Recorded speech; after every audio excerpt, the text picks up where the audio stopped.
Madam sir, ये थाने में कुछ फ्री में बट रहा है क्या? हम भी लाइन में लग जाएं? अरे गजब का आदमी है भैया, आप बताइएगा नहीं कि क्या हुआ तो कैसे केस लिखेंगे? रोना बंद कीजिए, बोलिए तो सही। जय हिंद मैडम सर। जय हिंद। एक मिनट भैया, कहीं नहीं जा रहे हैं, यहीं पे हैं, आ रहे हैं, लिख लेंगे ना। जय हिंद मैडम सर। जय हिंद। पुष्पा जी, ये सब क्या हो रहा है? इतने सारे लोग एफआईआर लिखने आए। बिल्लो, बता रहे हैं ना हम। ओके। मैडम सर, ये सब लोग एफआईआर लिखवाने आए हैं। ऐसा क्या हो गया हमारे थाने में जो इतने सारे लोग एफआईआर लिखाने आए? ये लोग अपने एरिया की पुलिस स्टेशन में क्यों नहीं गए रिपोर्ट लिखवाने? गए थे मैडम सर, लेकिन वहाँ उनका मजाक बना के उन्हें भगा दिया गया, ये बोल के कि ऐसा भी कोई केस होता है क्या? देखिए ना मैडम, ये तब से रोए जा रहा है, हम इसको तब से पूछ भी रहे हैं क्या हुआ है, बताओ तो बता भी नहीं रहा है। बोलता है कि हमको और किसी थाना से उम्मीद है नहीं है, लेकिन यहाँ पर हमको पूरा उम्मीद है कि इंसाफ मिलेगा, इसीलिए यहाँ पर आया है। एक मिनट, ऐसा क्या हो गया कि कोई भी पुलिस स्टेशन इन्हें सीरियसली नहीं ले रहा? जी, तो अब बताइए आपकी क्या समस्या है? क्या हुआ आप लोगों के साथ? मैडम सर, ये संजय शर्मा है, दिल्ली में रहते हैं, बिल्डर हैं। इनके साथ बहुत बड़ा धोखा हुआ है। मैडम, मेरा नाम संजय शर्मा है। क्या है? संजय शर्मा है, आगे बोलिए। दिल्ली से हूँ। बिल्डर है, ये भी पता है, अब आगे बोलेंगे? मैडम, मेरे साथ ना ठगी हुई है। मैडम, कल एक आदमी ने मुझे रानी महल भेज दिया। क्या? रानी महल? वो शहर के पास जो प्राचीन महल है, टूरिस्ट स्पॉट है, वो गवर्नमेंट प्रॉपर्टी है सर। कोई आपको उसे कैसे बेच सकता है? फर्जी पेपर दिखा के। हाँ भैया, आपका भी पेपर देख लिया जाएगा, थोड़ा शांत रहिए ना प्लीज, धीरज रखिए। मैडम, बेचा ही नहीं, महल के 1.5 करोड़ ले गया। 1.5 करोड़? वो मोल भाव नहीं किया क्या आपने? मोल भाव करने के बाद 1.5 करोड़। मैडम, कल जब मैं महल गया तो वहाँ के सेंटर प्लेस का शाही फुहारा ही गायब था। और मैडम, चोरी की रिपोर्ट लिखाने थाने गया तो मुझे पता चला कि मुझे किसी ने ठग दिया। और अब आपके साथ क्या हुआ? Madam, I am John. कुछ दिनों पहले कनाडा से आया हूँ। वो शाही फुहारा मुझे बेच दिया 1 लाख रुपए में। नेक्स्ट डे पता चला मेरे साथ चीटिंग हुआ है, वो गवर्नमेंट प्रॉपर्टी है। ये क्या बोल रहे हैं आप लोग? रानी महल और शाही फुवारा? एक मिनट, ये सब हो कैसे सकता है?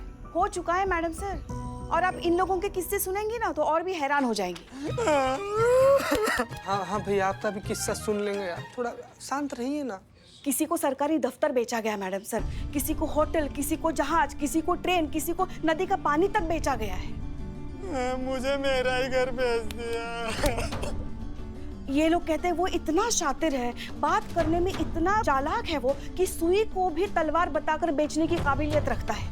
और पेपर वर्क भी इतना पुख्ता कि इन लोगों को पता ही नहीं चला कि ये लोग ठगे जा रहे हैं। हाँ मैडम, वो आदमी कुछ भी बेच सकता है और शब्दों का मायाजाल ऐसे रचता है कि खोपड़ी काम करना बंद कर देती है। आदमी वो ही करता चला जाता है जो वो चाहता है और शक की कोई गुंजाइश ही नहीं छोड़ता। हमारा टोपा हो क्या सबके सब?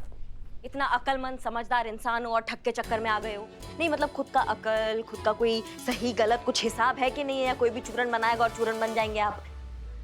ट्रेनिंग में हमने इस तरह के केसेस के बारे में पढ़ाई की थी। ये नॉर्मल फ्रॉड से बहुत अलग तरीके का फ्रॉड होता है। ये ठग एक अलग ही दुनिया बनाकर ऐसे मासूम लोगों को ठग लेते हैं और उन्हें पता ही नहीं चलता कि उन्हें ठग लिया गया है। बहुत ही सोचा समझा और परफेक्ट सेटअप बनाया जाता है और काम करते ही आदमी हवा की तरह फुर हो जाता है। संतोष शर्मा, स्केच बनाइए। मैं? जिस आदमी ने इन्हें ठगा है उस आदमी का स्केच बनवाइए, स्केच आर्टिस्ट को बुला के। ओके। आप लोग प्लीज जाइए, इनकी मदद करिए। चलो भैया, उधर कहाँ? चलिए ना, हम है ना, हम लिखते हैं आपका कंप्लेन। आइए, चलिए इधर से निकलिए। चलिए भैया, आप लोग चलिए आराम से आइए। तजुर्बा कहता है हमारा कि अंधेरे में कभी भी कोयला नहीं ढूंढा जाता, और यही है इस फ्रॉड की सबसे अहम कार्यशैली। इस तरह के फ्रॉड कभी भी दुनिया के सामने अपना असली चेहरा नहीं आने देते। हो ना हो, इस एक आदमी ने इन दोनों को अलग अलग रूप में ठगा है, अलग अलग गेटअप में। देखिएगा, अभी हमारे पास 2 अलग अलग स्केच आएंगे, लेकिन एक ही आदमी के।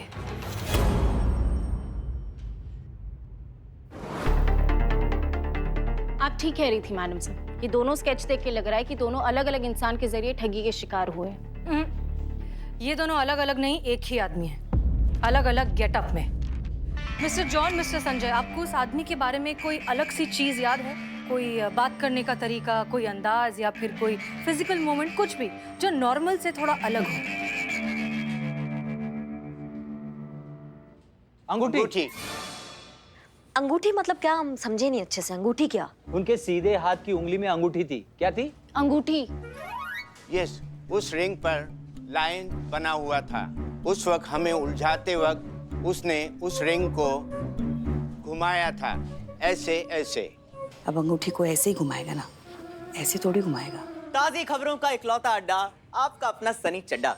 सनी अभी नहीं, प्लीज, हम लोग काम कर रहे हैं। मैडम मैं भी तो काम ही कर रहा हूँ। अब शहर में इतनी ठगी हो रही है तो एक स्टोरी तैयार कर रहा था। अब अगर आपका रोशन ख्याल मिल जाता तो इस गरीब का भला हो जाता। तो कहिए मैडम, क्या कहेंगे आप इन केसेस के बारे में? कहना क्या है? चूहा है, मक्खन के टुकड़े खा के बिल में घुस गया, उसको बिल से निकालना है और उसको सबक सिखाना है। हमें इस आदमी को बिल्कुल भी कम नहीं आंकना चाहिए। आपने नोटिस किया कि जिन लोगों को इसने लूटा है वो कोई राह चलते लोग नहीं हैं, अच्छे खासे पढ़े लिखे लोग हैं। अगर वो इन लोगों को रानी महल और शाही फव्वारा बेच सकता है तो सोचिए वो कितना शातिर होगा। वो शर्तिया जानता होगा कि हम उसे पकड़ने की पूरी कोशिश करेंगे, इसलिए बिना सोचे समझे हमें इसमें हाथ नहीं डालना चाहिए। इसका मतलब आप लोग केस नहीं लेंगे? लेंगे लेंगे। करिश्मा सिंह, हमारी राय में फिलहाल आपको कोई भी स्टेटमेंट देने से गुरेज करना चाहिए, जल्दबाजी होगी। एक्सक्यूज मी, ये केस कौन सॉल्व करेगा? हाँ, एक मिनट भाई साहब, आपको बताते हैं। हमको ऐसे क्यों लग रहा है मैडम सर कि आपको इस केस में रुचि नहीं है? अगर ऐसा बात है तो हमें कोई आपत्ति नहीं है ये केस लेने में। आप चाहे तो हमें इस केस का जिम्मा दे सकती हैं। इसका मतलब केस आप ले रही हैं? आप प्लीज शांत रहेंगे? करिश्मा सिंह, शिकारी के पीछे हटने का मतलब शिकार छोड़ देना नहीं होता। कई बार शिकारी 2 कदम पीछे हटता है ताकि उसकी पकड़ मजबूत हो सके। निश्चिंत रहिए, इस केस में हमारी दिलचस्पी भी उतनी ही है जितनी आपकी। तो केस आप ले रही हैं? Sir 2 minute please. Madam sir, DSP साहब बार बार फोन कर रहे हैं। आपको और करिश्मा मैडम को फंक्शन में जाना था। इसका मतलब आप लोग केस नहीं लेंगे? हम बता रहे हैं ना, बता रहे हैं आपको केस कौन ले रहा है। रुकिए जरा, अब बैठिए बैठिए बैठिए। चले चलिए मैडम सर।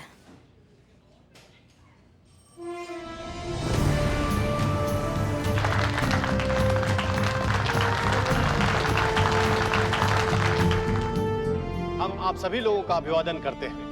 अब तक ये समारोह लखनऊ शहर के सभी पुलिस थानों के सभी पुलिस कर्मियों भाइयों के साथ मिलकर मनाया जाता रहा है, किंतु इस महामारी के कारण हम कुछ ऑफिसर की उपस्थिति में ही ये समारोह मनाने जा रहे हैं।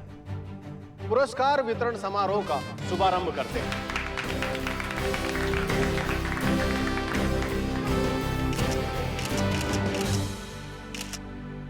इस पुरस्कार वितरण समारोह का प्रेस्टिजियस अवार्ड बेस्ट थाना इन द सिटी, और वो थाना है महिला पुलिस थाना जनपद लखनऊ, और वो ऑफिसर है इस थाने की इंचार्ज एसएचओ हसीना मलिक।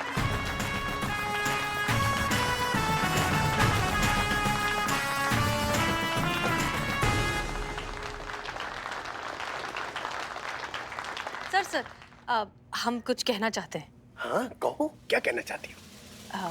माइक पे। अच्छा कहो कहो। जय हिंद। तजुर्बा कहता है हमारा कि कामयाबी कभी भी किसी एक की नहीं होती, उसके पीछे बहुत से लोगों का साथ होता है, सहयोग होता है। और हमारे थाने की कामयाबी के पीछे है हमारा स्टाफ, हमारी टीम। ये अवार्ड दरअसल इन्हीं लोगों के लिए है जिन्होंने हर हालत में, हर कीमत पर अपना धैर्य नहीं छोड़ा, मुश्किल से मुश्किल घड़ी को बहुत अच्छे से हैंडल किया और हमें यहाँ तक लेकर आए। और अब मैं बुलाना चाहूंगी हमारी टीम की बैकबोन को, हमारी टीम की सबसे कर्मठ और समर्पित ऑफिसर को, एसएचओ करिश्मा सिंह।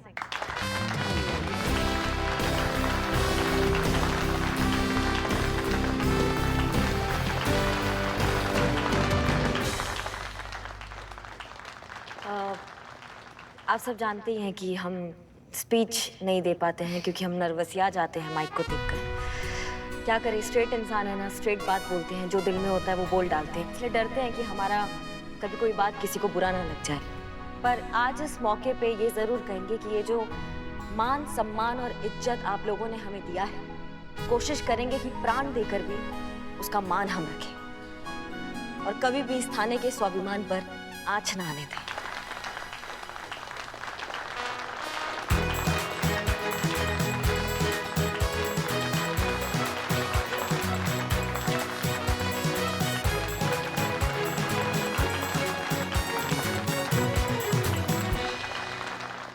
हम सब जानते हैं तुम्हारे थाने में चीटिंग का केस आया है।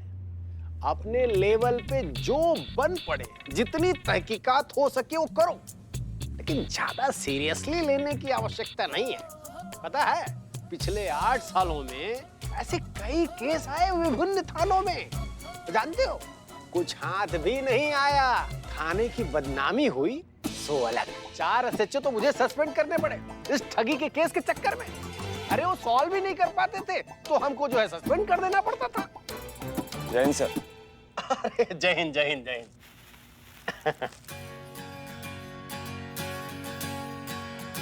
करिश्मा सिंह, हसीना मलिक, ये आनंद है। जानती हो 2010 का सबसे होशियार कैंडिडेट।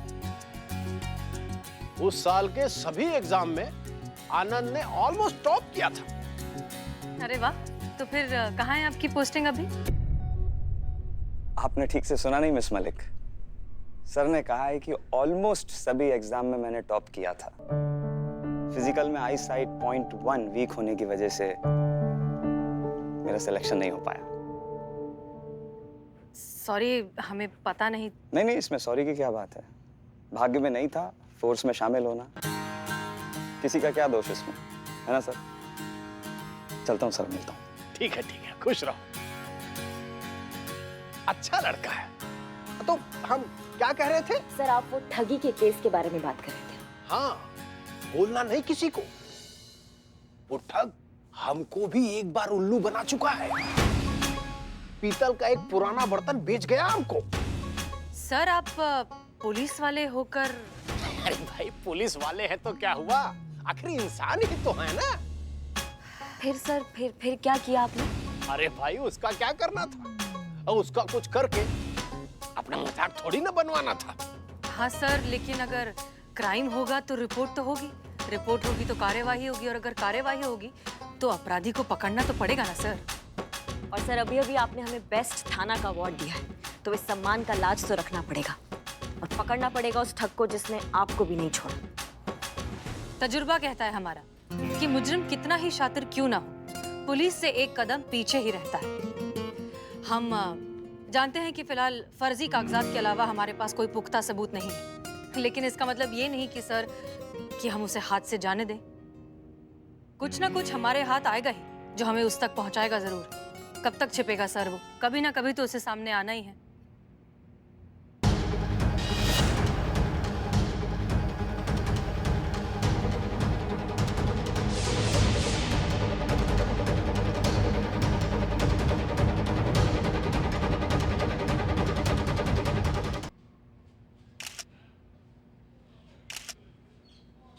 संतु जी, हमारे साथ फोटो ले लीजिए ना संतु जी। क्या है कि हम अम्मा को भेजेंगे ये वाला photo.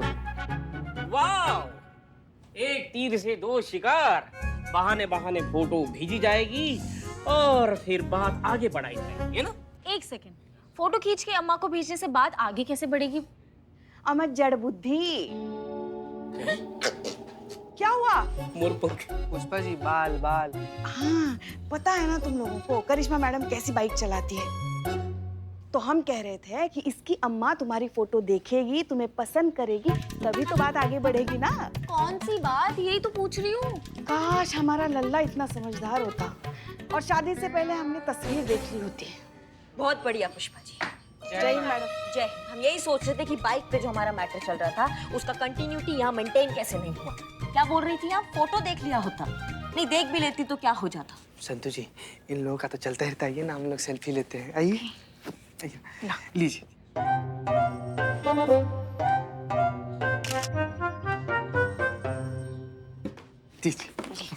Thank you Santu ji, thank you very much. वाह, अंतिमतः तुझे स्वीकार कर ही लिया। स्वीकार किया कि अपराध किया बिलौटे हैं? और तुम्हारी शकल अच्छी नहीं, कम से कम बात तो अच्छी कर लिया करोगे। हम लोग सेल्फी ले रहे थे। ना अदरक खाना, कितनी घटिया वाहियात चाय बनाई आपने, आपको पता है? आपको हो गया आप सबका? जय हिंद मैडम सर। जल्दी जाओ। क्या कर रहे हैं आप लोग? कल ही हमारे थाने को बेस्ट थाना का अवार्ड मिला है और आज आप लोग केस सॉल्व करने की बजाय, कोई क्लू ढूंढने की बजाय, कोई रास्ता निकालने की बजाय इस तरह बैठकर टाइम पास कर रहे हैं। इस तरह हम डिपार्टमेंट की उम्मीद पर खरे उतरेंगे? हमारे पास सबूत के नाम पर क्या है? सिर्फ कुछ चंद फर्जी कागज और चेहरे के नाम पर 2 आधे अधूरे स्केच। ऐसे केस सॉल्व करेंगे हम?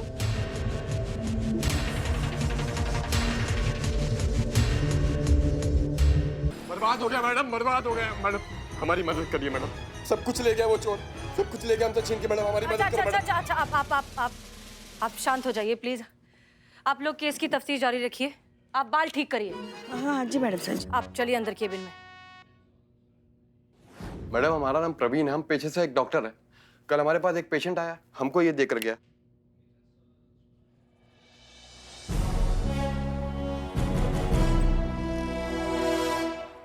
और मैडम हमको कहने लगा कि ये नागमणि है, इसको आधी रात में पूरे चांद की रोशनी में रखोगे तो इससे नागिन बाहर निकलेगी और तुम्हारी कोई भी इच्छा पूरी करेगी। हम पूरी रात इसको हाथ में लेकर बैठे रहे और सोचे कि अभी नागिन निकलेगी, हमारी इच्छा पूरी करेगी, अभी नागिन निकलेगी, हमारी इच्छा पूरी। पूरी रात निकल गई मैडम, ना नागिन निकली ना हमारी इच्छा पूरी हुई। हमारा टोपा होगा?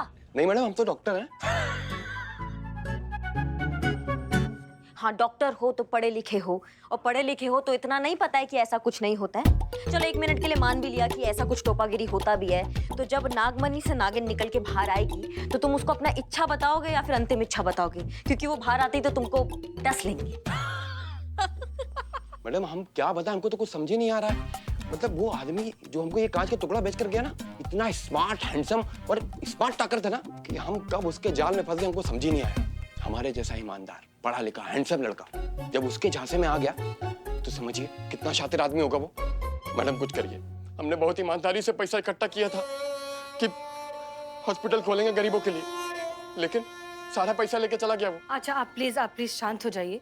एक बात बताइए, ये जो आदमी था क्या उसने लेफ्ट हाथ में कोई अंगूठी पहन रखी थी जिस पर शेर का चेहरा बना हो, जिसे वो इस तरह से घुमा रहा हो? हाँ मैडम, वो बात करते करते ना अपने लेफ्ट हैंड में ऐसे ऐसे घुमा रहा था वो।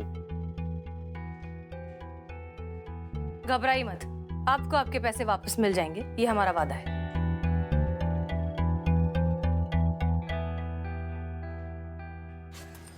वैसे तो छोटे बड़े मिलाकर बहुत से मामले इस ठग के खिलाफ हमारे सामने आए, लेकिन फिलहाल एनालाइज करने के लिए हम 3 अहम किस्से डिस्कस करेंगे। संजय शर्मा, जॉन और डॉक्टर प्रवीण कुमार।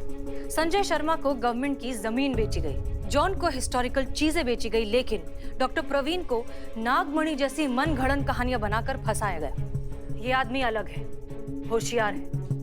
ये ना ही सिर्फ नकली डॉक्यूमेंट्स बनाने में एक्सपर्ट है, बल्कि शब्द जाल का भी जादूगर है। माफ कीजिएगा मैडम सर, पर जब हमारे पास ऑफिशियल कंप्लेन है तो फिर हम पकड़ काहे नहीं रहे हैं, हम जन्म कुंडली काहे निकाल रहे हैं? कोई आइडिया है आपके पास? जी बिल्कुल है मैडम सर।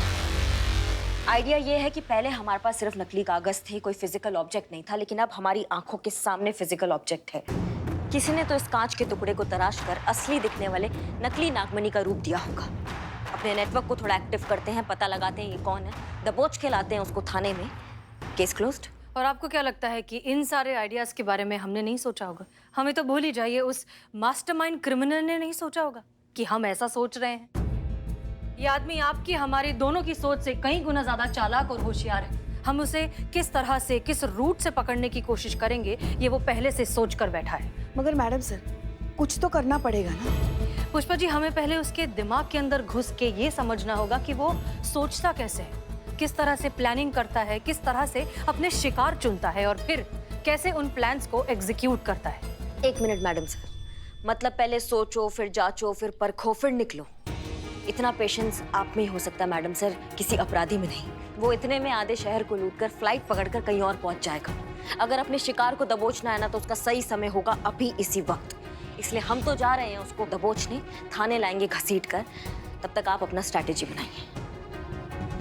अरे आप यहाँ? जी मैं यहाँ, बस यहाँ पास में दिवाली की मिठाई देने गया था, तो सोचा शहर के नंबर 1 थाने के सभी स्टाफ का मुंह मीठा कराता चल, दिवाली की बधाई देता चल। बहुत बहुत शुभकामनाएं आप सभी को। उम्मीद करता हूँ मैं गलत वक्त पर नहीं आया हूँ। नहीं, अच्छा लगा आप आए। हाँ, बहुत सही समय पे आए हैं आप, लेकिन फिलहाल किसी और का बुरा वक्त स्टार्ट हो गया है।